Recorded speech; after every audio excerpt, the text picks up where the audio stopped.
हरे रामेति कृष्णेति नाम संकीर्तनं सदा लोकक्षेमाय कुर्वन्तं प्रेमिकं सद्गुरुं भजे। जय बोलो श्री प्रेमिकेंद्र सद्गुरुनाथ महाराज की जय। सर्व संतनों की जय। राधे कृष्णा। இன்றைய தினம் தேவி துர்க்கைக்கு துர்க்கைன்ற பெயர் ஏன் வந்தது, காஷியில் துர்க்கையை எப்படி வணங்கணும், அந்த துர்காவுனுடைய மகாத்மியத்தை பார்ப்போம். ஜெய ஜெய தேவி ஜெய ஜெய தேவி துர்கா தேவி சரணம்.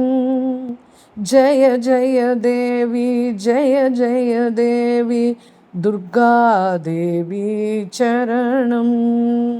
நம பார்வதி பதையே ஹர ஹர மகாதேவா. கோபிகா ஜீவனஸ்மரணம் கோவிந்தா கோவிந்தா. கந்தப்பெருமான் கூறுகிறார், ஏ அகஸ்தியா, எப்படி தேவிக்கு துர்க்கை என்ற பெயர் வந்தது, சாதகர்கள் துர்க்கையை எப்படி ஆராதிப்பது உச்சிதம் என்பதை கூறுகிறேன் அப்படின்னு சாக்ஷாத் முருகப்பெருமானே துர்கா வழிபாட்டை பற்றி இந்த காஷி கண்டத்தில் அவ்வளவு விவரமாக சொல்லியிருக்க. பார்ப்போம். ருரு அப்படின்னு ஒரு அசுரன், அந்த அசுரனுக்கு புத்திரன் துர்கா அப்படின்ற அவன் இவனை விட மகா அசுரன். அவன் கடுமையாக தவம் பண்ணி புருஷர்களாலேயே ஜெயிக்க முடியாத ஒரு பெரிய வரத்தை கேட்டு பெற்றுனுட்டான். அப்புறம் அவன் என்ன பண்ணான், தன்னுடைய பராக்கிரமத்தினால சண்டையில் ஜெயிச்சு பூலோகம் புவர்லோகம் ஸ்வர்கலோகம் எல்லாத்தையும் தனக்கு ஆதீனமாக ஆக்கிண்டான். அந்த அசுரன் மகாபலிஷ்டன். அவன் அவனே இந்திரன் சந்திரன் வாயு யமன் வருணன் அக்னி குபேரன் ஈசானன் ருத்ரன் சூரியன் யக்ஷகணம் எல்லாரோடைய வேலையும் சேர்த்து அவன் ஒத்தனே பண்ணிட்டு வந்தான். இப்போ இவனுடைய பயத்தினால பெரிய பெரிய தபஸ்விகள்லாம் கூட அவள் தபஸ் பண்ணுறதை விட்டுட்டா. பிராமணர்களும் வேத அத்தியனம் பண்ணுறதையே இவனுக்காக பயந்துன்னு விட்டுட்டா. அவனுடைய சகிக்க முடியாத தொல்லை, அவனுடைய சேவகர்கள்லாம் போய் யக்ஞசாலையில் பிராமணால் யக்ஞம் வளர்த்துன்னு இருக்கும்போது அந்த யக்ஞசாலைகள்லாம் அடியோட வேரோடு அழிச்சிட்டா. மேலும் எல்லா தீய வழியில் செல்லும் அவர்கள் எத்தனையோ சதிகளை கெடுத்தார்கள். இப்படியாக இந்த அண்ட முடியாத குரூர கர்மாக்களை செய்யும் அந்த தைத்திய கணங்கள் பலாத்காரமாக மற்றவர்களுடைய செல்வங்களை அபகரித்து அதையும் அனுபவிக்க தொடங்கினார்கள். அந்த சமயம் நதிகள் தவறான கதியில் செல்லத் தொடங்கின. அக்னி எரியும் சக்தியையே இழந்து விட்டது. அவனுடைய பயத்தினால் வியாக்குலம் அடைந்தவரை போன்று எல்லா பிரகாசங்களை தரும் ஜோதிகளும் ஒளி இழந்து விட்டன. 4 பக்கங்களிலிருந்தும் எல்லா திக்கு கன்னிகைகளின் முகங்கள் சொல்லவுணாத துக்கத்தில் வெறுப்பை காட்டின. தர்மமும் காமமும் லோபமடைந்து பாப ஆச்சாரங்கள் பிரச்சாரம் அதிகரித்தது. அந்த அசுரனே தன்னுடைய லீலையினால் மேகமாக வர்ஷிக்க தொடங்கினான். பூமி அவனுடைய பயத்தினால் விதைக்காமலேயே பயிரை விளைவித்து கொடுத்தது. எப்பொழுதும் மலட்டு மரங்கள் கூட பழத்தை தர ஆரம்பித்தன. அந்த மகா கர்வியான அசுரன் ரிஷி பத்னிகளை சிறைப்படுத்தினான். ஸ்வர்க்கவாசிகளை வனவாசிகளாக ஆக்கினான். அவனுடைய பலத்தினால் வியாக்குலம் அடைந்த மனிதர்களும் கூட அவனுடைய பயத்தினால் தப்பி வந்த தேவதைகளுக்கு ஆதரவு அளிக்க பயப்பட்டார்கள். ஸ்கந்தர் கூறுகிறார், ஏ முனியே, உயர்குலமும் நன்னடத்தையும் மாத்திரமே பெருமை அளிக்காது. பதாதிகாரமே பெருமையையும் பதவீழ்ச்சி சிறுமையையும் கொடுக்கிறது. எவர்கள் ஆபத்து அடைந்த போதிலும் கூட தீனத்தன்மையினால் பணப்பெருமையினால் சித்தம் மலினமடைந்த தனவந்தர்கள் வீட்டு முற்றத்துக்கு போகாமல் இருக்கிறார்களோ அவர்களே தன்யர்கள். சம்சாரத்தில் வறுமைப்பட்டு இறந்து போவதே மேல். சிறுமையுடன் சிரஞ்சீத்துவம் கிடைத்தாலும் அது வேண்டாம். எவருடைய மனமாகிற கடல் ஆபத்து காலங்களில் கூட அமைதியாக இருக்கிறதோ அவர்களே இந்த உலகத்தில் வாழத் தகுந்தவர்கள். மாறி மாறி செல்வம் கிடைத்தாலும் ஆபத்துக்கள் வந்தாலும் ரெண்டுமே நமது அதிர்ஷ்டத்தின் ஆதீனத்தில் இருக்கிறது என்று நினைக்கும் ஜனங்கள் தங்கள் தீரத்தன்மையை விட மாட்டார்கள். பண்டிதர்கள் சந்திர சூரியர்களுடைய உதய அஸ்தமனத்தை பார்த்துவிட்டு என்ன அறிந்து கொள்கிறார்கள் என்றால், சந்தோஷமும் வருத்தமும் மீண்டும் மீண்டும் வரும் போகும், அவைகள் நிஷ்பலமானவை என்று அறிந்து கொள்கிறார்கள். எவன் ஒருவன் ஆபத்து வந்ததும் தீனனாகி இறந்து போய் விடுகிறானோ அவனுக்கு இந்த உலகமும் கிடையாது, அந்த உலகமும் கிடையாது.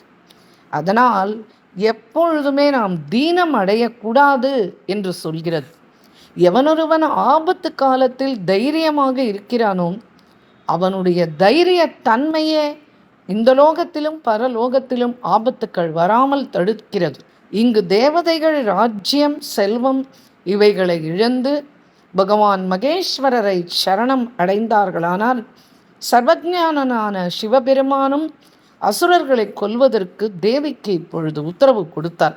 அதற்கு பிறகு மிகவும் சந்தோஷத்தோடு கூட மகாதேவனுடைய ஆக்ஞையை பெற்று தேவதைகளுக்கு அபயமளித்து யுத்தத்துக்கு முயற்சி செய்தாள். ருத்ராணி உடனேயே தன்னுடைய லாவண்யத்தினால் 3 உலகங்களையும் மோகிக்க செய்யும் கால்ராத்திரியை அழைத்து தூதாக விடுத்தாள். பிறகு கால்ராத்திரி தேவி அந்த துஷ்ட சித்தத்தை உடைய தைத்தியனுக்கு சமீபத்தில் சென்று கூறினாள், ஏ தைத்திய ராஜா, நீ 3 உலகத்து சம்பத்துக்களையும் விட்டுவிட்டு ரசாதலத்துக்கு போய்விடு. இந்த 3 உலகத்து அரசு உரிமைகளையும் இந்திரன் திரும்பவும் பெறட்டும். வேதவாதிகளுடைய வேத அத்தியனத்துடைய கிரியைகளும் முன்போல நடக்க வேண்டும்.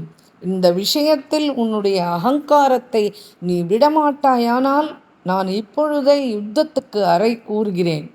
நீ வா. உயிர் வாழ விருப்பம் உண்டானால் தேவராஜனை சரணமடை. மகாமங்கள ஸ்வரூபி மகேஸ்வரி தேவி உன்னிடம் இதை கூறுவதற்காகத்தான் கால்ராத்திரியான என்னை அனுப்பி இருக்கிறாள். அவளுடைய வார்த்தைகளை நீ உபேட்சிப்பாயானால் உனக்கு நிச்சயம் மரணம்தான் கிடைக்கும். அதனால் ஏ மகாசூரா, உனக்கு எது உச்சிதம் என்று தோன்றுகிறதோ அதை செய். அல்லது நான் சொல்வதை கேட்பாயானால் உயிரை பிடித்து கொண்டு ஓடு. இந்த விதமாக மகாகாளியான தேவியினுடைய வார்த்தையை கேட்டுவிட்டு அவன் கோபத்தினால் அக்னியைப் போல ஜுவலித்து கூறினான், பிடி அவளை. அந்த திரைலோக்கிய மோகினி என்னுடைய பாக்கியத்தின் கௌரவத்தினால் இங்கு என்னிடம் வந்திருக்கிறாள். இவளே திரைலோக்கியம் முழுவதும் உள்ள ராஜ்ய சம்பத்தில் பழுத்த பழம். நான் இவளுக்காகவே தேவதைகளையும் ரிஷிகளையும் அரசர்களையும் சிறை செய்தேன். இன்று என்னுடைய சுப கர்மங்களின் பலனாக அனாயாசமாக தானாகவே அவள் என்னிடம் வந்திருக்கிறாள். ஒருவனுக்கு யோக்கியமான பொருள் மனதில் இருக்கட்டும் அல்லது வீட்டில் இருக்கட்டும், அதிர்ஷ்டம் இழுத்து அடிக்கும் பொழுது அது தானாகவே கையில் கிட்டுகிறது. இப்பொழுது என்னுடைய அந்தப்புறத்து வேலைக்காரர்கள் இங்கு வந்து இவளை எனது அந்தப்புறத்துக்கு அழைத்து போகட்டும். இன்று இந்த ஸ்திரீ ரத்தனத்தினால் என்னுடைய ராஜ்யமே அலங்காரமாக விளங்குகிறது. ஆஹா, உதார ஹிருதயத்தை உடைய எனக்கு அதன் பலன் இன்றே உதயமாகிவிட்டது. எனக்கு மாத்திரமா, எங்கள் சமஸ்த தைத்திய வம்சத்தினுடைய பாக்கியமே என்று உதயமாயிருக்கிறது. என்னுடைய பூர்வ புருஷர்கள் ஆடி பாடி ஆனந்தம் கொண்டாடட்டும். என்னுடைய பந்து ஜனங்கள் வாயால் சொல்லி சந்தோஷப்படட்டும். மரண காலத்து அந்திம திசை வரைக்கும் தேவைகள் எனக்கு பயந்து கொண்டிருக்கட்டும். இதன் மத்தியில் கஞ்சுகி ஜனங்கள் தேவியை அந்த புறத்துக்கு அழைத்து வந்தார்கள். அப்பொழுது காலராத்திரி தானவராஜனிடம் கூறினாள், ஏ மகாபிராக்ஞா, ஏ தைத்திய ராஜனே, நீங்கள் இப்படி செய்வது உசித்தம் இல்லை. ராஜநீதி அறிந்தவர்களில் சிரேஷ்டனே, நாங்கள் தூதர்கள். எந்த சிறுமை உடையவனும் தூதர்களிடம் தாறுமாறாக நடந்து கொள்ள மாட்டான். அப்படி இருக்கும்போது தங்களை ஒட்ட பலசாலியான ராஜாவை பற்றி நான் என்ன சொல்வது? ஏ மகாராஜா, இந்த தாழ்ந்த தூதியுடன் தங்களுக்கு ஏன் இந்த அனுராகம்? எங்களுடைய எஜமானியை நீங்கள் ஜெயித்து வந்தீர்களானால் நாங்கள் எல்லோரும் தானே உங்கள் பின்னால் வரப்போகிறோம். ஏ தைத்தியாதிபதே, தாங்கள் யுத்தம் செய்து முதலில் எங்கள் எஜமானியை வெல்லுங்கள். எங்களைப் போன்ற ஆயிரக்கணக்கான ரமணிகளுடன் பிறகு போகத்தை அனுபவியுங்கள். இன்றே நீங்கள் எங்கள் எஜமானியை பார்த்தீர்களானால் தங்களுக்கும் தங்கள் முன்னோர்களுக்கும் மிகவும் சந்தோஷம் ஏற்படும். இன்றைய உங்களுடைய நெடுநாள ஆவலான மனோபிஷ்டமும் நிறைவேறும். ஏனென்றால் அவள் ஒருவரும் இல்லாத அபலை. அவளை ரட்சிப்பதற்கு ஒருவரும் கிடையாது. அவள் சர்வ ரூபமையே. நீங்கள் ஒரு தரம் வந்து அவளை பாருங்கள். இந்த ஜகத்தின் கஜானா இருக்கும் இடத்தை தங்களுக்கு காண்பிக்கிறேன். என்னை மாத்திரம் பிடித்து வைத்து கொள்வதனால் தங்களுக்கு எந்த பிரயோஜனமும் இல்லை. நான் தங்களை விட்டு இங்கிருந்து ஒரு பொழுதும் போவது இல்லை. அதனால் என்னை அழைத்து போக வந்திருக்கும் இந்த சில்லறை ஆசாமிகளை இங்கிருந்து விலக்குங்கள். இவ்விதமாக கால்ராத்திரி கூறிய வார்த்தைகளை கேட்டு காமக்ரோதத்தால் மோகமடைந்தவனாக அந்த துஷ்ட அசுரன் மரணத்தின் தூது சொல்ல வந்த அந்த கால்ராத்திரியை மிகவும் அறிவுரைத்து எடுத்து கூறினான். ஏ முனியே, அவனுடைய இந்த ஆக்னையை பெற்றவுடனே அந்த மகாபலசாலிகளான நபும்சகர்கள் அவளை பிடிக்க முயற்சித்தனர்.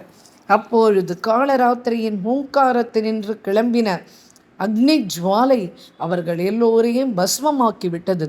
பிறகு க்ஷண மாத்திரத்தில் அவளால் பஸ்மமாக்கப்பட்ட அந்த 3000 தைத்தியர்களையும் கண்ட தைத்தியராஜன் இப்பொழுது மிகவும் கோபமடைந்தான். பிறகு துர்தரன், துர்முகன், கரண், ஷிரபாணி, பாசபாணி, சுரேந்திர மதனன், ஹனு, யக்ஞசத்ரு, கட்கலோமா, உக்ராசியன், தேவகம்பனன் இவர்களை பார்த்து திரும்ப கூறலுற்றான். ஏன் தானவ வீரர்களே, இந்த துஷ்டையான தானவ தூதியை பிடித்து அணிகளையும் துணிகளையும் பற்றி கேசத்தையும் பிடித்து இழுத்து கட்டி விடுங்கள் என்றான்.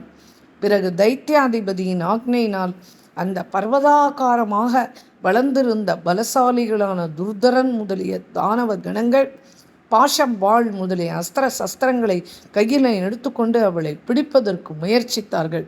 அப்பொழுது அவள் விட்ட பெரும் மூச்சிலிருந்து எழுந்த சண்ட மாருதத்தினால் அவர்கள் சிதறப்பட்டு திக்காந்திரங்களில் போய் விழுந்தார்கள். இந்த விதமாக அந்த 100 கோடி தைத்தியர்களையும் பறக்க விட்டு கால்ராத்திரி தேவியானவள் ஆகாச மார்க்கமாக அங்கிருந்து புறப்பட்டாள். அவள் இப்படி கிளம்பி போவதை பார்த்துவிட்டு 1000 கோடிகளாக மகா அசுர கணங்கள் ஆகாசமும் பூமண்டலமாக வியாபித்து கொண்டு அவளுக்கு பின்னால் ஓட ஆரம்பித்தார்கள்.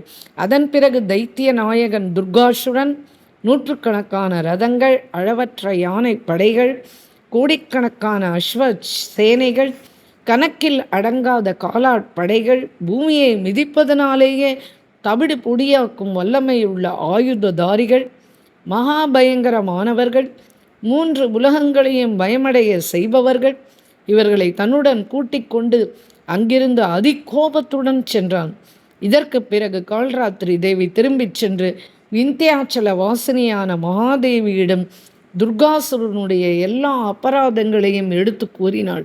இப்பொழுது துர்காசுரன் யுத்தத்தில் ஆவல் உள்ளவளும் மிக்க தேஜஸ்வினியும் பயங்கர ஆயுதங்களை தரித்திருப்பவளும் 1000 புஜங்களையும் உடைய அந்த தேவியை கண்டான்.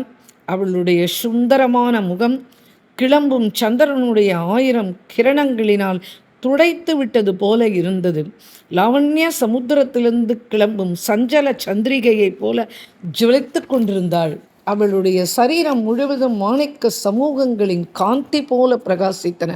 திருப்புவனமான ரமணீய நகால் பிரகாசமான தீப ஒளியைப் போல ஜொலித்து கொண்டிருந்தாள். மகாதேவருடைய நேத்திரமாகிய அக்னியில் பட்ட காம தேவனை எழுப்புவதன் பொருட்டு எழும்பிய சஞ்சீவி கொடியோம் அல்லது எல்லா அழகையும் சேர்த்து உலகை மோகமடைய செய்யும் மகா ஔஷதியோ என்று நினைக்கும்படியாக அவள் இருந்தாள். அவளை பார்த்தவுடனே துர்காசுரனுடைய இதயம் காம அம்புகளால் துளைக்கப்பட்டது. பிறகு உக்ரசாசனனாகிய துர்காசுரன் தனது சேனாதிபதிகளிடம் கூறினான். ஹே ஜம்பா, மகாஜம்பா, குஞ்சபா, விகடானனா, மகாகாயா, மகாதம்ஸ்ரா, மகானு, பிங்காக்ஷா, மகிஷ்கிரீவா, மகோக்ரா, அத்யுக்ர விக்கிரகா, குரூராக்ஷா, குரோதனா, ஆக்ராந்தகா, சங்கராந்தனா, மகாபயா, ஜிதாந்தகா, மகாபாகா, மகாவக்ரா, மகீதரா, துந்துபி, துந்துப்பிரசவா, மகாதுந்துபிநாசிகா, உக்ராஸ்யா, தீர்க்கதர்ஷனா, மேககேஷா, ருகானனா, சிம்மாஸ்யா, சூகரமுகா, ಶಿವಾರಾವ, ಮಹೋದ್ಗಣ, ಶುಕತುಂಡ, பிரச்சண்டாஸ்யா பீமாக்ஷா சூத்திரமானசா உலூக்கநேத்ரா கங்காஸ்யா காகண்டா கராலவாக் தீர்க்கக்ரீவா மகாஜங்கா மேலக சிரோதரா ரக்தபிந்தோ மகாநேத்ரா வித்யுஜிக்பா அக்னிதாபனா தூம்ராக்ஷா தூமநிஸ்வாசா சண்டா சண்டாம்சு தாபனா. மகாபயங்கரமான அசுர கணங்களே, நீங்கள் மரியாதையுடன் என்னுடைய ஆக்ஞையை கேளுங்கள். உங்களில் யாராவது பலத்தாலோ தந்திரத்தாலோ சாதுரியத்தாலோ தைரியத்தாலோ இந்த விந்திய வாசினியை பிடித்து கொண்டு வருவீர்களா? நான் இன்று அவளை நிச்சயமாக இந்திரனாக்குவேன். அதில் கொஞ்சம் கூட சந்தேகம் இல்லை. ஏனென்றால் இந்த சுந்தரியை பார்த்ததும் எனது மனது மிகவும் சஞ்சலப்படுகிறது. இந்த ரமணியை சேராமல் போனேனானால் எனது இதயம் காமதேவனுடைய பானத்தினால் பிடிக்கப்பட்டு சிதிலமாக போகும். அதற்கு முன்னால் இவளை சீக்கிரமாக பிடித்து கொண்டு வாருங்கள். அந்த சமயம் தனுஜேஸ்வரனான துர்கனுடைய வார்த்தையை கேட்டு எல்லா சேனாதிபதிகளும் கைகூப்பி கொண்டு கூற ஆரம்பித்தார்கள். ஏ மகாராஜா, கேளுங்கள். இது எங்களுக்கு ஒரு பெரிய கஷ்டமான காரியமா? முதலாவது, அவள் அபலை. அதுவும் விசேஷமாக இவளுக்கு துணையும் யாரும் இல்லை. ஏ பிரபு, இந்த அனாதையான ஸ்திரீயை கவருவதற்கு இத்தனை ஏற்பாடுகள் ஏன்? இந்த உலகிலும் பிரளய கால அக்னி ஜுவாலையை போன்று இருக்கும் எங்களை தங்களுடைய சந்தோஷத்திற்காக நாங்கள் முயற்சிக்கும் பொழுது அதை தடுக்க யாரால் முடியும்? இப்பொழுது நீங்கள் விரும்பினால் இந்திரனை அவனுடைய அந்தப்புறத்துடன் எடுத்து வந்து தங்கள் காலடியில் வைக்க நாங்கள் தயார். பூபுகக ஸ்வர்க்கம் ஜனம் தபக சத்தியம் முதலிய எல்லா உலகங்களும் தங்கள் வசமாகி தங்களுடைய அதிகாரத்துக்குள் இருக்கிறது. ஏ மகாசுரா, தங்களுடைய ஆக்ஞை கிடைத்தால் இந்த எல்லா லோகங்களிலும் எங்களால் ஆகாத காரியம் ஒன்றுமில்லை. மற்றவர்களை பற்றி என்ன? ஸ்வயம் வைகுண்டநாதனே ஆக்ஞைப்படி நடக்கின்றார். நல்ல நல்ல ரத்னங்களை உங்களுக்கு அனுப்பி வைத்து கொண்டிருக்கிறார். கைலாசநாதரை நாங்களாகவே தான் ஐயோ பாவம் என்று விட்டுவிட்டோம். ஏனென்றால் அவர் விஷபானம் பண்ணுகின்றவர், பரமதரித்திரர், பாம்புகளை ஆபரணமாக அணிந்தவர், யானை தோலை உடுத்தவர். அவர் எங்களுக்கு பயந்து ஒரு பெண்ணை தனது பாதி உடலில் மறைத்து வைத்து கொண்டிருக்கிறார். அவரது இருப்பிடத்தில் ஒரு ஆசனம் தவிர வேறு எதுவும் கிடையாது. ஒரே ஒரு கெழுட்டு மாடுதான் அது வாகனமாக இருக்கிறது. மற்றவர்களிடம் இருந்தால் அது உயிருடன் கூட இருக்காது. அவருடைய வேலையாட்களான கணங்கள் சதா ஸ்மசானத்தில் இருக்கிறார்கள். ஒரு கௌபீனமே ஆடை, பஸ்மத்தை பூசிக்கொண்டு இருக்கிறார்கள், ஜடையை வளர்த்து கொண்டு இருக்கிறார்கள். அதனாலே பிரபு, பரமதரித்திரர்களான சிவகணங்களை நாங்கள் என்ன செய்ய? தங்களுக்காக எல்லா சமுத்திரங்களும் தினந்தோறும் ரத்தனங்களை மூட்டை மூட்டையாக அனுப்பி கொண்டிருக்கிறதே. தயைக்கு பாத்திரங்களான நாககணங்கள் ஒரு நாளும் சந்தியா சமயத்தில் தங்கள் படங்களை விரித்து தங்கள் தலையில் உள்ள நாக ரத்தனங்களை தீபங்களின் ஒளி வீசிக்கொண்டு நமக்கு வெளிச்சம் காட்டி கொண்டிருக்கிறார்கள். ஏனாதா, தங்களுடைய பிரசாதத்தினால் எங்களுடைய வீடுகளிலும் கூட அநேக கற்பக விருட்சங்களும் காமதேனுக்களும் சிந்தாமணி குவியல்களும் நிறைந்து கிடக்கின்றன. வாயு பகவான் கூட தங்களுக்கு விசிறியை போல சேவை செய்கிறான். வருணன் தினமும் நிர்மலமான ஜலத்தை கொண்டு வந்து கொடுக்கிறான். அக்னி துணிகளை துவைத்து காய வைக்கிறான். சந்திரன் குடையாக நிழல் கொடுக்கிறான். சூரியன் தாங்கள் ஜலக்கிரீடை செய்யும் தடாகத்தில் தாமரைகளை மலர வைக்கிறான். தாங்கள் சந்தோஷப்பட வேண்டும் என்று விரும்பாத தேவர்களிலும் மனிதர்களிலும் சர்ப்பங்களிலும் யார் இருக்கிறார்கள்? சுரர்களும் அசுரர்களும் பறவை இனங்களும் தங்களை ஆசிரியத்துக் கொண்டிருக்கிறார்கள். ராஜா, எங்கள் பௌருஷத்தை பாருங்கள். நாங்கள் எல்லோரும் இந்த அபலையை பலவந்தமாக தூக்கி வந்து விடுகிறோம். இப்படி கூறி அந்த தைத்தியர்கள் எல்லோரும் பிரளய காலத்தில் உலகை மூழ்க அடிக்க சீரியழும் சமுத்திரங்களைப் போல ஒரே பயங்கர ரூபம் கொண்டார்கள். 4 பக்கங்களும் யுத்த பேரி முழங்கிற்று. அதை கேட்டவுடன் பயந்தவர்கள், சூரர், வீரர்கள் எல்லோருக்குமே புல்லரிப்பு உண்டாயிற்று. தேவர்கள் பயம் அடைந்தார்கள். பூமி தேவி நடுங்கினாள். எல்லா சமுத்திரங்களும் வற்றி விட்டது. ஆகாயத்திலிருந்து நட்சத்திரங்கள் குவியல் குவியலாக கீழே விழுந்தன. எக்காலத்தின் ஒளியினால் ஆகாயமும் பூமண்டலமும் நிறைந்தது. அப்பொழுது பகவதி விந்தியவாசினி தன்னுடைய சரீரத்திலிருந்தே நூற்றுக்கணக்காகவும் ஆயிரக்கணக்காகவும் சக்திகளை உண்டு பண்ணினாள். அந்த எல்லா சக்திகளும் அந்த பரம பலசாலிகளும் தைத்தியர்களின் சேனா ரூபமான கரையில்லாத கடல்களை 4 பக்கத்தில் இருந்தும் தடுத்தார்கள். அந்த ரணக்ஷேத்திரத்தில் அந்த மகா பலசாலிகளான அசுரர்கள் எந்த கூர்மையான அஸ்திர சஸ்திரங்களை செலுத்தினார்களோ அவைகள் எல்லாவற்றையும் அந்த சக்திகள் துரும்பு போல எடுத்து தூர எறிந்தார்கள். அப்பொழுது இந்த ஜம்பம் முதலான தேவ சத்ருக்கள் கோபம் கொண்டவர்களாய் மேகங்கள் ஜலத்தை பொழிவது போல தேவியின் மேல் எல்லோரும் ஒன்று சேர்ந்து வாழ், சக்கரம், குசுண்டி, கதை, உக்கரம், தோமரம், பிண்டி, பாலம், பரிக்கம், குந்தம், சல்லியம், சக்தி, அர்த்தச்சந்திர பானம், சுரப்ரம், நாராசம், சிலிமுகம், மகாபல்லம், பரசுபி தூரம் முதலிய மர்மத்தை பேதிக்கும் சஸ்திரங்களையும் விருட்சங்களையும் கற்களையும் பெரிய மழை மாதிரி பொழிந்தார்கள். அதன் பிறகு மகாமாயே விந்தியவாசினி மகேஸ்வரி பயங்கரமான தனுசை வளைத்து வாயு அஸ்திரத்தை அனாயாசமாக விடுத்து அசுரர்களால் விடப்பட்ட அஸ்திர சஸ்திர ஜாலங்களை ஒரு நொடியில் சிதறடித்தாள்.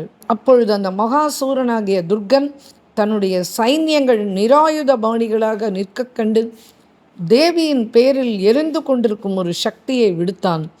பகவதியும் ரணக்ஷேத்திரத்தில் தன்னை நோக்கி வேகமாக வந்து கொண்டிருக்கும் அந்த சக்தியை தன்னுடைய தனுசிலிருந்து விடுபட்டு வரும் பானத்தினாலேயே துண்டு துண்டாக ஆக்கினாள்.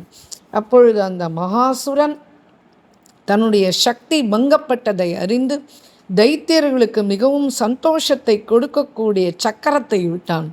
தேவி அதையும் தன்னுடைய நூற்றுக்கணக்கான பானங்களால் நடுவிலேயே துகள் துகளாக ஆக்கினாள். அதற்கு பிறகு தேவர்களை அத்தம் செய்யும் துர்கன் இந்திர தனுஷுக்கு சமானமான தன்னுடைய வில்லை வலுத்து தேவியின் ஹிருதயத்தை அடிக்க விரும்பினான். அதற்காக அவன் ஒரு பானத்தை விட்டான். அது தேவியினால் விடப்பட்ட வேகமாக வரும் பானங்களினால் தடுக்கப்பட்ட போதிலும் கூட அவைகளை புறக்கணித்துவிட்டு தேவியின் அருகிலேயே வந்துவிட்டது. தேவி பகவதி யமனுடைய மற்றொரு தண்டம் போல வருகின்ற அந்த பானத்தை தன்னுடைய தனுசின் அடிபாகத்தினால் அடித்து வீழ்த்தினாள்.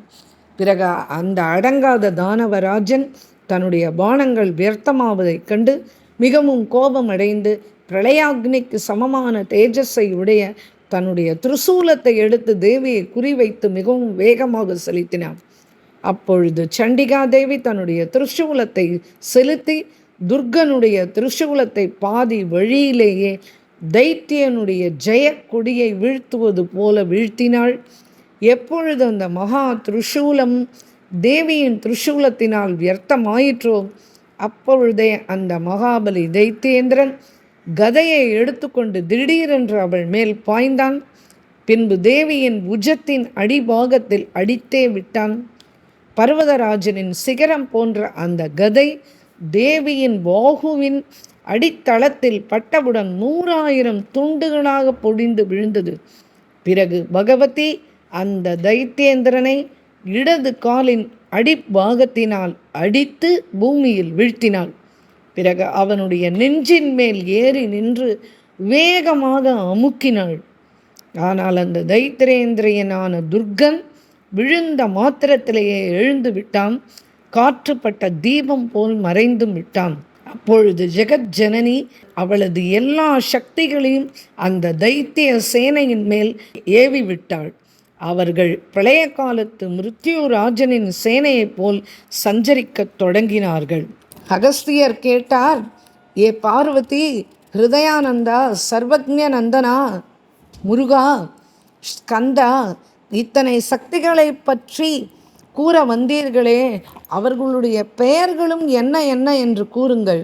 அப்பொழுது ஸ்கந்தர் கூறினார், அகஸ்திய முனியே, அந்த மகேஸ்வரியின் சரீரத்திலிருந்து உற்பத்தியான அந்த எல்லா மகாசக்திகளுடைய நாமத்தை நான் சரியாக கூறுகிறேன், கேளும். திரைலோக்கிய விஜயா, தாரா, க்ஷமா, திரைலோக்கியரைத்ரி, திரிபுரா, திரிஜகன்மாதா, பீமா, திரிபுர பைரவா, காமாக்யா, அமலாக்ஷி, திருதி, தீருபுரதாபினி, ஜெயா, ஜெயந்தி, விஜயா, ஜலேசி, அபராஜிதா, சங்கினி, கஜவக்த்ரா, மகிஷக்னி, ரணப்பிரியா, சுபானந்தா, கோட்டவராக்ஷி, வித்யுஜிக்வா, சிவாராவா, திரிநேத்ரா, திரிவக்த்ரா, திருபதா, சர்வமங்களா, ஹூங்காரகேதி, காலேசி, சர்வாஸ்யா, சர்வசுந்தரி, சித்திபுத்தி, ஸ்வதா, ஸ்வாகா, மகாநித்ரா, ஷராசனா, பாஸ்பாணி, கரமுகி, வஜ்ரதாரா, ஷட்டானனா, மயூரவதனா, காக்கி, சுகி, பாசி, கருத்மதி, பத்மாவதி, பத்மகேஷி, பத்மாஷ்யா, பத்மவாசினி, அக்ஷரா, த்ரியக்ஷரா, தந்து, பிரணவேஷி, ஸ்வராத்மிகா, திருவர்கா, கர்வரகிதா, அஜபா, ஜபஹாரிணி, ஜபசித்தி, தபசித்தி, யோகசித்தி, பராமிருதா, மைத்ரீகிருது, மித்ரநேத்ரா, ரக்ஷோக்னி, தைத்யதாபனி, ஸ்தம்பினி, மோகினி, மாயா, மகாமாயா, பலோத்கடா, உச்சாடனி, ஸ்தம்பினி, மோகினி, மாயா, தனுஜேந்திரா, ஜனுஜேந்திரா, மகாமாயா, பலோத்கடா, உச்சாடனி, மஹோல்காஸ்யா, ஜெயங்கரி, க்ஷேமங்கரி, சித்திகரி, சின்னமஸ்தாசீபானனா, ಶಾಕಂಬರಿ, ಮೋಕ್ಷಲಕ್ಷ್ಮಿ, திருவர்க்கபலதாயினி, வார்தூளி, ஜாம்பவி, கின்னா, அஸ்வரூப, சுரேஸ்வரி, ஜுவாலாமுகி முதலிய மகா பலசாலிகளான 9 கோடி சக்திகள் இருந்தார்கள். இவர்கள் எல்லோரும் லீலா மாத்திரமாகவே மிக்க பராக்கிரமிகளான தானவ சேனையே பிரளய காலத்தும் கொழுந்துவிட்டு எரியும் அக்னி எப்படி எல்லா இடத்தையும் சம்ஹாரம் செய்கிறதோ அதுபோல நாசம் செய்ய தொடங்கினார்கள். அதே சமயம் தானவாதி துர்கன் இருண்ட மக்களுக்கு மத்தியில் இருந்து ஆலங்கட்டி மழையை வர்ஷிக்க தொடங்கினான். அது வாயுவின் மோதலால் மிக வேகமாக அதிகரிக்க தொடங்கியது. அப்பொழுது பகவதி தேவி சோஷனாஸ்திரம் என்னும் ஜலப்பெருக்கை வற்றடிக்கின்ற பானத்தினால் ஆலங்கட்டி மழையை க்ஷண நேரத்தில் தூர விலக்கினாள். அப்பொழுது போகத்தை விரும்பும் ரமணி நபும்சகரிடம் சென்று பலனில்லாமல் திரும்புவதைப் போல அந்த தைத்தியனுடைய பனிக்கட்டி மழை தேவியினிடத்தில் வியர்த்தமாக போயிற்று. இதன் பிறகு தைத்தியராஜன் அதிகரித்த கோபத்துடன் புஜங்களை தட்டிக்கொண்டு ஒரு பெரிய பர்வத சிகரத்தை எடுத்து ஆகாச மண்டலத்தில் வீசி எறிந்தான். தேவி பெரிய வலுவான அந்த பர்வத சிகரம் தன்னை நோக்கி வருவதைக் கண்டு வஜ்ராயுதத்தின் ஒரே அடியினால் சிதலாக செய்தாள். அப்பொழுது அந்த தைத்தியன் யானை ஊறு எடுத்துக்கொண்டு தந்தங்களினால் சோபிக்கும் மஸ்தகத்தை அடிக்கடி தாழ்த்தி கொண்டு ரணக்ஷேத்திரத்தில் ஓடத் தொடங்கினான். தேவி பர்வதாகாரமான அந்த யானை தன்னை நோக்கி வருவதைக் கண்டு துரிதமாக பாசத்தால் கட்டி கட்கத்தால் அதன் துதிக்கையை வெட்டிவிட்டாள். பிறகு தேவியால் துதிக்கை வெட்டப்பட்ட அந்த யானை கோரமாக பிளிரத் தொடங்கியது. அதனால் வேறு ஒன்றும் செய்ய முடியாமல் எருமையின் உருவை எடுத்துக்கொண்டது. பிறகு பலசாலியான அந்த தைத்தியம் தன்னுடைய குளம்புகளின் தாக்குதலினால் பூமியை நடுங்கச் செய்து கொண்டு கொம்புகளினால் பர்வதங்களை பெய்த்து எரியத் தொடங்கினான். அந்த வேளையில் அவனுடைய பெருமூச்சினால் பெரிய பெரிய மரங்கள் பூமியில் சாய்ந்தன. 7 கடல்களும் தங்கள் கரை கடந்து ஆர்ப்பரித்தன. அதிகம் கூறுவானேன், பிரளய காலத்து வாயுவைப் போல மகாபல தானவன் தன்னுடைய பயங்கர மகிஷ உருவத்தினால் 3 உலகங்களையும் கிடுகிடுகிடுவென நடுங்கச் செய்தான். எல்லா பிரம்மாண்டங்களிலும் இருப்பவர்கள் அவனுடைய பலத்தால் வியாக்குலம் அடைந்தார்கள். இதனை பார்த்து பகவதி தேவி மிகவும் கோபமடைந்து திரிசூலத்தினால் அவளை குத்தினான். அந்த திரிசூல தாக்குதலினால் அவன் சக்கராகாரமாக சுழன்று பூமியிலே விழுந்தான். உடனேயே அவன் எழுந்து தன்னுடைய மகிஷ ரூபத்தை விட்டுவிட்டு 1000 கைகளுடைய ஒரு யுத்த வீரன் ஆகிவிட்டான். அதே சமயத்தில் அடக்க முடியாத வலிமை வாய்ந்த துர்காசுரன் 1000 கைகளிலும் ஆயுதம் ஏந்தி காலாந்தகனுக்கு சமமாக சோபிக்க தொடங்கினான். பிறகு அவன் துரிதமாக யுத்தத்தில் நிபுணியான பகவதியை பிடித்து ஆகாஷ மண்டலத்தில் எடுத்துக்கொண்டு போய்விட்டான். பிறகு அவன் ஜெகதம்பிகையான தேவியை ஆகாஷ மண்டலத்தில் வெகு தூரத்தில் எரிந்துவிட்டு மிகவும் வேகமாக க்ஷண மாத்திரத்தில் பானங்களை வலையாக விரித்து அவளை மறைத்தான். அந்த சமயத்தில் ஆகாச மண்டலத்தில் இருக்கும் பகவதி அவனுடைய பானங்களுக்கு மத்தியில் மறைந்து உள்ள மேகங்களினால் மறைக்கப்பட்ட மின்னலைப் போல விளங்கினாள். அப்பொழுது அவள் தன்னுடைய பானங்களினால் சரவலையை நீக்கிவிட்டு கூர்மையான பானத்தினால் அந்த தைத்தியனை அடித்தாள். பிறகு தேவியினுடைய இந்த மகாபானத்தினால் இதயம் துளைக்கப்பட்ட அந்த தைத்தியன் கண்கள் சுழல மிகவும் கலவரமடைந்து பூமியில் விழுந்தான். அவன் தேகத்திலிருந்து இரத்தப்போக்கு நதியாக ஓடிற்று. இந்த அந்த துர்காசுரனை வதைத்த பிறகு தேவதைகளின் துந்துபிகள் முழங்கின. உலகம் களிப்புற்றது. சூரியன், சந்திரன், அக்னி தங்கள் தேஜஸை திரும்ப அடைந்தார்கள். அந்த சமயத்தில் மகரிஷிகளுடன் கூட தேவதைகளும் புஷ்பமாரி பொழிந்து கொண்டு அங்கு வந்து சேர்ந்தார்கள். மிகவும் மரியாதையுடன் உத்தமோத்தமமான அந்த மகாதேவியை ஸ்துதிக்கத் தொடங்கினார்கள். ஏ ஜெகத்தாத்ரி, பரமேஸ்வரி, மகாசக்தி தேவி, தாங்களே 3 உலகங்களிலும் கொடுமையான யுத்தம் செய்கிறவர்கள். தானவ ரூபமான விருட்சங்களை வெட்டுவதற்கு கோட்டாரி ஸ்வரூபமாக விளங்கினீர்கள். ஹே திருலோகத்திலும் வியாபித்து இருப்பவளே, ஹே சிவே, சங்கு சக்கர கதாதாரியான விஷ்ணு ரூபிணியே, தாங்கள் துஷ்டர்களை சிதைப்பதற்காக நாணை இழுப்பதில் கை விரல்களை உபயோகித்து கொண்டே இருக்கிறீர்கள். தங்களுக்கு நமஸ்காரம், நமஸ்காரம், நமஸ்காரம். ஏ சர்வ சிருஷ்டி விதாயினி, ஹம்சவாகினி, பிரம்மஸ்வரூபிணி, தாங்களே வேத வச்சனங்களின் இருப்பிடம். தங்களுக்கு நமஸ்காரம், நமஸ்காரம், நமஸ்காரம். ஹே தேவி, தாங்களே இந்த சக்தி, தாங்களே குபேர சக்தி, தாங்களே வாயு சக்தி, தாங்களே வருண சக்தி, தாங்களே யமசக்தி, தாங்களே நிருதி சக்தி, தாங்களே ஈசான சக்தி, தாங்களே அக்னி சக்தி, தாங்களே சந்திரனுடைய நிலவின் சக்தி, தாங்களே சூரியனுடைய பிரபாசக்தி, தாங்களே சர்வதேவமயி பரமேஸ்வரியின் சக்தி, தாங்களே கௌரி, தாங்களே சாவித்ரி, காயத்ரி, சரஸ்வதி, மதி, பிரகிருதி, அகங்கிருதி ஸ்வரூபியாகும்.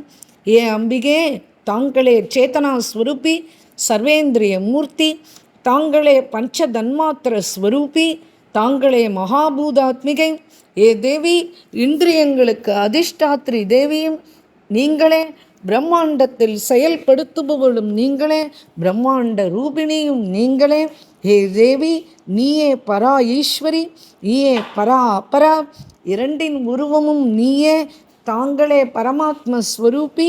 ஏ ஈசானி, எங்கும் நிறைந்தவளே, உருவம் இல்லாமலேயே சர்வஸ்வரூபிணியும் அமிர்தஸ்வரூபிணியும் நீயே. மகாமாயே, நீங்களே சிச்சக்தி, நீங்களே ஸ்வாகா, நீங்களே ஸ்வதா, தாங்களே வஷட் வௌஷட், இரண்டினும் ஸ்வரூபம். தாங்களே பிரணவாத்மிகா, தாங்களே சர்வமந்திரமயி. பிரம்மாதிகளும் தங்களிடமிருந்தே உண்டானார்கள். சதுர்வர்க்க பலதாயினியும் நீயே, தர்ம அர்த்த காம மோக்ஷஸ்வரூபிணியும் நீயே. ஏ ஜெகத்கர்த்ரி, உலகம் முழுவதும் தங்களிடமிருந்தே உண்டாயின. தாங்களே உலகத்தை பிரதிஷ்டை செய்பவள். ஸ்தூலம், சூக்ஷ்மம், வர்த்தமானம், திருஷ்யம், அதிருஷ்யம் எல்லாம் தங்களுடைய சக்தியிலிருந்தே விளங்குகின்றன. தங்களுக்கு வேறாக ஒரு வஸ்துவும் இல்லை. ஹே மாதா, துர்காசுரன் தேவதைகளுக்கு வேண்டி தைத்திய சேனையை விஸ்தாரப்படுத்தினான். தாங்களே அந்த மகாசைலேந்திரனை கொன்று எங்களை ரட்சித்தீர்கள். ஏ பிரணதபாலினி, தங்களை விட்டுவிட்டு நாங்கள் யாரை சரணடைவோம்? ஏ ஈஸ்வரி, எவர் மேல் தங்கள் கிருபா கடாட்சம் வீழ்கிறதோ அவர்கள் தனதானிய சமிருத்தி, புத்திர பௌத்திர சமிருத்தி, அழகான மனைவி, உற்ற மித்திரர்கள் இவைகளை அடைகிறார்கள். அந்த ஜனங்களிடமிருந்து பரவுகின்ற சந்திர கிரணத்தின் நிலவு போன்ற சுத்த கீர்த்தியினால் இந்த உலகமே நிரம்பி இருக்கிறது. ஏ திரிபுராரி பத்னியே, எந்த ஜனங்களுடைய சித்தத்தில் தங்களுடைய பக்தியானது நிரம்பி இருக்கிறதோ அவர்களை விபத்து கிளேச மாத்திரம் அணுகாது. தங்களை வணங்குகிறவர்களுக்கு கிளேசத்தின் அனுபவம் எப்படி உண்டாகும்? வாழ்க்கை முழுவதும் தங்களுடைய பெயரை உச்சரித்து கொண்டிருப்பவர்களுக்கு உலகத்தில் ஏன் ஜென்மம் உண்டாகப் போகிறது? ஹே பவானி, ஒருவன் எத்தனை துஷ்டனாக இருந்த போதிலும் தங்கள் அருள் நோக்கு அவன் மேல் விழும்போது அவன் ஒரு பொழுதும் அதோகதி அடைய மாட்டான். இதை அறியாதவர் யார்? ஆனால் இப்பொழுது எங்களுக்கு ஆச்சரியம் என்னென்றால், இந்த துர்காசுரன் யுத்தத்தில் தங்கள் அமுதமயமான அருள் நோக்குக்கு பாத்திரமாகியும் கூட அவன் எப்படி மிருத்யுவை அடைந்தான்? ஏ தேவி, தங்களுடைய அஸ்திர சஸ்திரங்களாகிற அக்னியில் விட்டில்களைப் போல விழுந்தும் சூரிய மண்டலத்தை பிளந்து கொண்டு ஸ்வர்க்கத்துக்கு போகிறார்களே, அதனாலேயே வணங்கும் சுபாவம் உள்ள சஜ்ஜனங்கள் துஷ்டர்களிடமும் சாதுக்களை போன்று அவர்களுக்கு நீச்ச புத்தியை விட்டுவிட்டு ஸ்வர்க்க பதத்தை உபதேசம் செய்கிறார்கள்.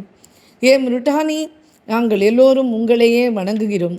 திரிபுராந்தக மகேஷி பவானி, உனது பக்தர்களாகிய எங்களை ஒரு க்ஷணத்திலும் சர்வவிதமான ஆபத்துக்களிலிருந்தும் மீட்டு 4 பக்கங்களிலும் எங்களை நீங்கள் காக்க வேண்டும்.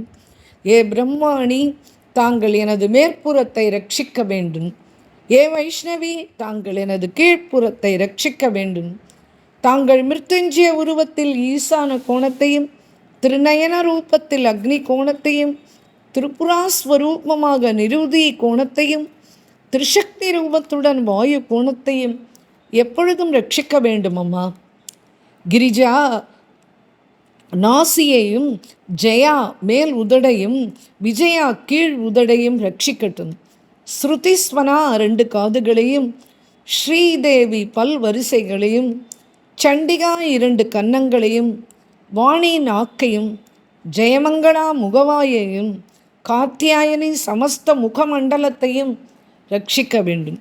நீலகண்டி கண்ட பிரதேசத்தையும், வாராகி கழுத்தின் கண்டியையும் ரட்சிக்க வேண்டும். பூர்வசக்தி தோள்களையும், ஐந்திரி புஜ தண்டத்தையும், பத்மா கைத்தலங்களையும், கமலா கை விரல்களையும், விரஜா நக வரிசைகளையும், சூரிய மண்டலத்தில் இருக்கும் தமோநாசினியான சூரிய சக்தி கை இடுக்குகளையும், ஸ்தலஸ்வரி வக்ஷஸ்தலங்களையும், தரித்ரி பூமியை தாங்குபவள் ஹிருதயத்தையும், க்ஷணதாசாக்னி ஒவ்வொரு க்ஷணத்திலும் சலனத்தை நீக்குபவளான நீ எங்களுடைய வயிற்றை ரட்சிக்க வேண்டும்.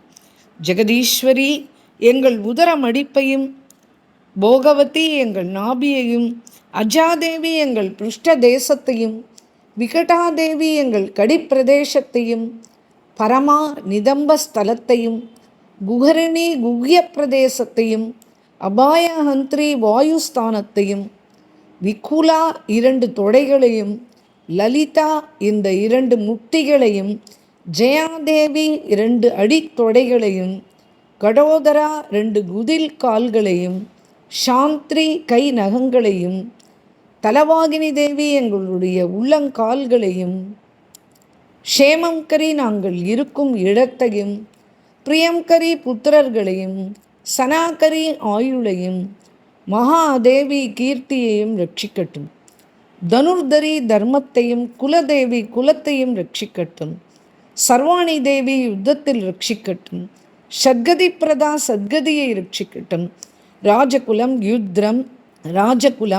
யுத்தம் சத்ரு சங்கடம் மணிக்கை வளம் ஜலம் இவைகளிலிருந்தும் எப்பொழுதும் எங்களை காக்கட்டும்.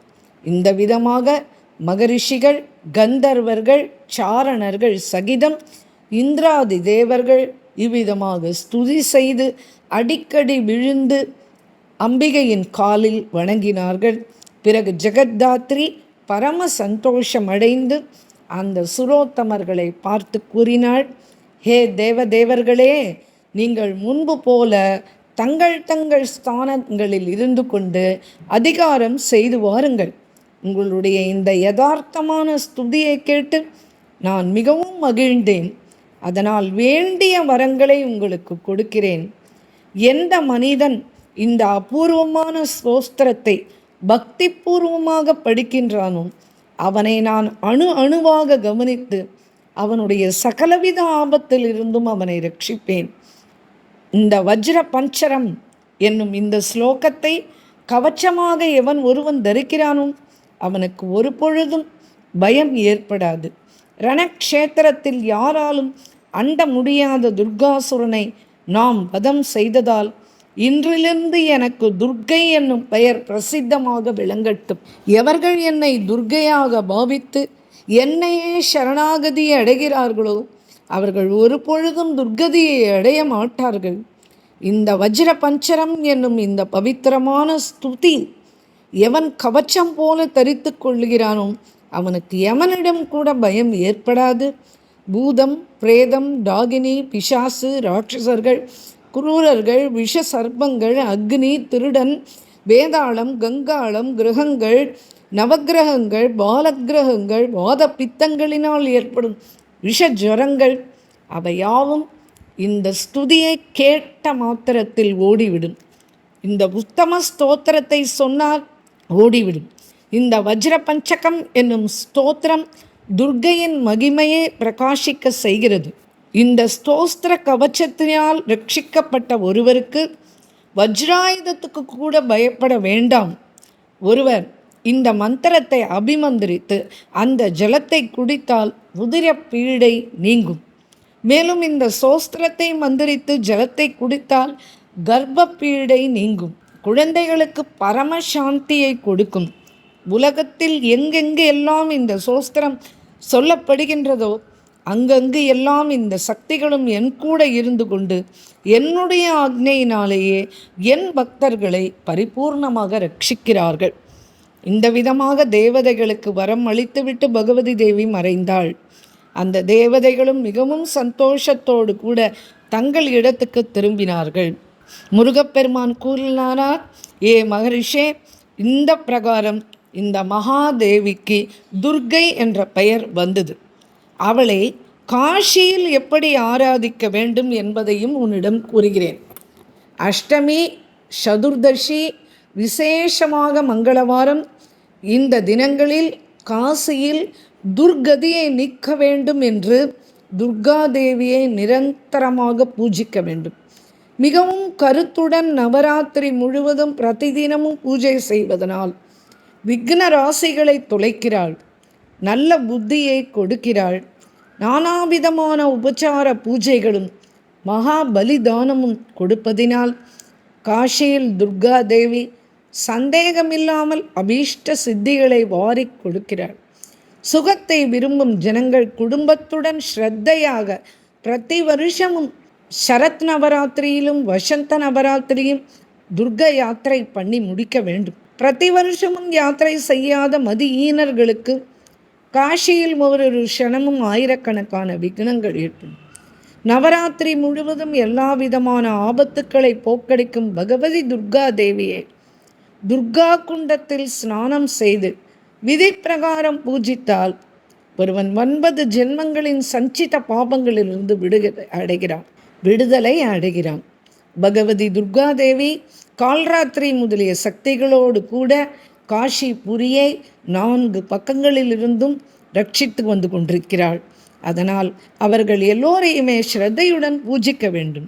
இவைகளை தவிர மற்றும் திக்குகளை ரட்சிக்கும் அதிஷ்டாத்திரி தேவிகளான நவசக்திகள் இருக்கின்றன. அவர்களும் ஒழுங்காக இந்த அவிமுக்த கஷேத்திரத்தை ஆயிரக்கணக்கான உபதிரவங்களிலிருந்து ரட்சிக்கிறார்கள். சதநேத்ரா, சகஸ்ராஷ்யா, அயுத்தபுஜா, அஸ்வாடா, கஜாஸ்யா, துவரிதா, அஸ்வபாகினி, விஸ்வாகௌரி, சௌபாகிய கௌரி இந்த 9 கஷேத்திர ரக்ஷகிகள். இந்த ரக்ஷகிகளை பூர்வாதி 8 திசைகளிலும் மத்தியத்திலும் மிகவும் எத்தனத்துடன் பூஜிக்க வேண்டும். இந்த ரீதியாக 8 பைரவர்கள் கூட 8 திசைகளில் நியமிக்கப்பட்டிருக்கிறார்கள். அவர்கள் நிர்வாண லட்சுமியின் ஸ்தானமான காசி க்ஷேத்திரத்தை நிரந்தரமாக ரட்சிக்கிறார்கள். அவர்களுடைய பெயர்கள் ருரு, சண்டா, அசிதாங்க பைரவர், கபாலி, குரோதனா, உன்மத்தா, சம்ஹாரா, ஈசன பைரவா. ருண்ட மாலைகளினால் அலங்கரிக்கப்பட்டு மண்டை ஓடும் கத்திரியும் கையில் ஏந்தி கொண்டு நாய்களை வாகனமாக ஆக்கிக்கொண்டு இரத்தம் போன்ற சிகப்பான முகத்துடன் பெரிய பெரிய பற்களுடன் நீண்ட புஜங்களுடன் நிர்வாண தேகத்துடன் விரிந்த கேசமும் இரத்தத்தையும் மதுவையும் குடிப்பதனால் மத்த நிலைமையும் வேண்டிய உருவம் எடுத்துக்கொள்ள வல்லவர்களும் நானா விதமான அஸ்திர சஸ்திரங்களை கையில் ஏந்தியவர்களும் தன்னைப் போலவே கோடிக்கணக்கான அனுஷரங்கள் பின்தொடர வித்யுத் ஜிக்வன், லலஜிக்வன், क्रूरास्यन् क्रूरलोचनन् उग्रन् विकटदंष्ट्रन् वक्रमुगन् नक्रनासीकन् जम्बकन् जम्बणमुगन् ज्वालानेत्रन् वृकोदरन् कर्तनेत्रन् महानेत्रन् दुच्छनेत्रन् अन्तरमण्डलन् ज्वलत्केशन् कम्बुसिरा हयग्रीव महान् महानाशा லம்பகர்ணா கர்ணப்பிரவர்ணா அனசா இவ்விதம் துர்விருத்தர்களான இரத்த வேரை பிடித்த 64 வேதாளங்கள் கெட்ட நடத்தை உடையவர்களை விரட்டி கொண்டு 4 திக்குகளும் எப்பொழுதும் க்ஷேத்திரத்தை ரட்சித்து கொண்டிருக்கிறார்கள். ஏ கும்பமுனியே, நான் முன்னால் திரைலோக்கிய விஜயாவிலிருந்து ஜுவாலாமுகி வரை அநேக சக்திகளை வர்ணித்தேன் அல்லவா? அவர்களும் கூட 4 திசைகளிலும் ஆயுத சன்னத்தர்களாய் காசிபுரியை ரட்சிக்கிறார்கள். பெரிய பெரிய விக்னங்களின் நிவர்த்தியின் பொருட்டு இவர்கள் எல்லோரையும் நன்றாக பூஜிக்க வேண்டும். இதுபோலவே முற்கூறிய ருரு முதலிய பைரவர்களையும் பூஜிக்க வேண்டும். ஏனென்றால் அவர்கள் எல்லோரும் கூட காசியில் பயமும் பயப்படக்கூடிய பயங்களையும் விலக்கி சர்வ சம்பத்துக்களையும் அளிக்க காரணமாக இருக்கிறார்கள். வித்யுஜிக்வா முதலிய உக்கிரமான வேதாளங்களும் காசியில் பூஜிக்கப்படும் பொழுது பயங்கரமான விக்ன கூட்டங்களை நாசம் செய்கிறார்கள்.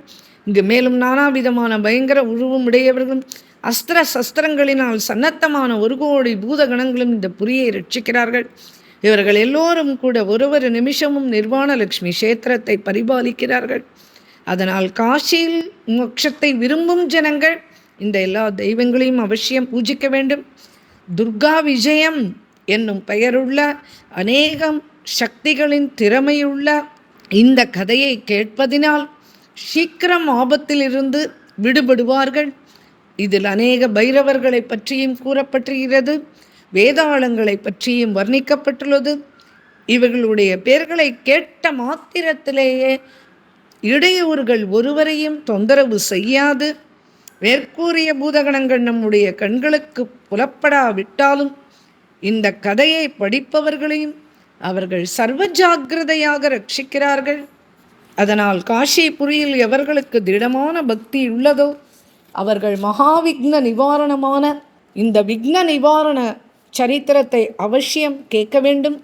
யாதொரு கிரகத்தில் இந்த உபாக்கியானம் தினமும் படிக்கப்பட்டு வருகிறதோ, எழுதப்பட்டு பக்தி ஸ்ரத்தையுடன் வைக்கப்பட்டும் இருக்கிறதோ, அவர்களை தேவகணங்கள் ஆயிரக்கணக்கான ஆபத்துக்கள் வாழ்க்கையில் நேர்ந்தாலும் அவைகளிலிருந்து ரட்சிக்கிறார்கள்.